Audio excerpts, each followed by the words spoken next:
గురువుగారు, ఈ మధ్య ఒక పీఠాధిపతి మాట్లాడుతూ చండీ దేవత ఉపాసన, చండీ యాగం లాంటివి కలియుగానికి పనికిరావని, ఆ చండీ దేవత మంత్రంలో ఉండే చాముండాయే విచ్చే, విచ్చే అంటే విచ్ఛేదనమని, అది సమాజాన్ని విచ్ఛిన్నం చేస్తుందని చెబుతూ మాట్లాడారు.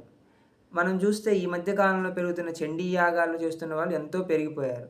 కాబట్టి ఇది ఉపయోగకరమా లేదా అనేది దీని గురించి వివరణ ఇవ్వండి గురువుగారు.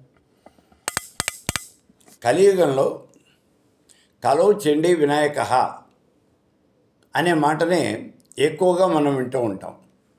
అంటే కలియుగంలోకి వచ్చి చండీ దేవత, వినాయకుడు వీళ్ళిద్దరే మనకి దేవతలు. మన యొక్క కోరికను తీర్చేటటువంటి వాళ్ళు వీళ్ళిద్దరే. కాబట్టి వీళ్ళిద్దరినే మనం ఉపాసన చేయాలి అనే విషయం మనకు అర్థమవుతూ ఉన్నది. ఇక చండీ మంత్రం వచ్చి ఐం హ్రీం క్లీం చాముండాయే విచ్చే. ఇక్కడ ఈ చండీ దేవత అనేది మహాకాళి, మహాలక్ష్మి, మహాసరస్వతుల యొక్క స్వరూపం.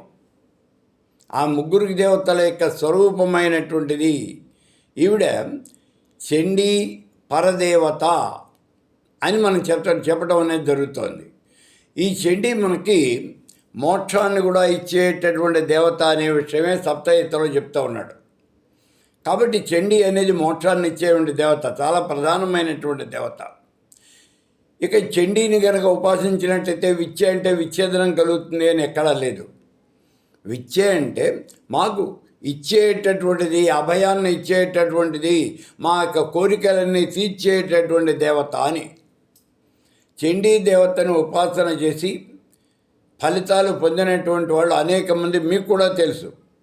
ప్రత్యేకించి తెలుగు రాష్ట్రాల యొక్క ముఖ్యమంత్రులు చండీ యాగం చేసి ఫలితాన్ని పొందారు అనే విషయం మీకు అందరికీ తెలుసు. కాబట్టి చండీ దేవతను ఉపాసన చేస్తే ఏదో తలకాయ బయలిపోతుంది అని, మీరు నిలువున నాశనం అయిపోతారు అని, ఇటువంటి భావన అనేది మీరు ఎప్పుడూ కూడా పెట్టుకోవద్దు. ఇది ఎవరైనా కనుక మీరు చెప్పారు అంటే అది వాళ్ళ యొక్క తెలియనటువంటి తరానికి, అమాయకత్వానికి నిదర్శనం అవుతుంది తప్పించి అంతకన్నా ఇంకేం కాదు. ఎవరు కూడా అలా చెప్పరు. ఏ పీఠాధిపతి కూడా అలా చెప్పరు. ఒకవేళ చెప్పారు అంటే ఇదేదో కావాలి అని కొంతమంది చేస్తున్నటువంటి దుష్ప్రచారం అవుతుంది. ఏ పీఠాధిపతి, ఏ స్వామీజీ కూడా అలా చెప్పడు.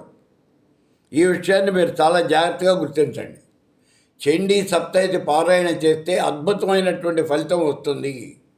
ఇది నేను స్వయంగా చూశాను, చాలామందికి ఈ రకమైనటువంటి ఫలితం రావటం.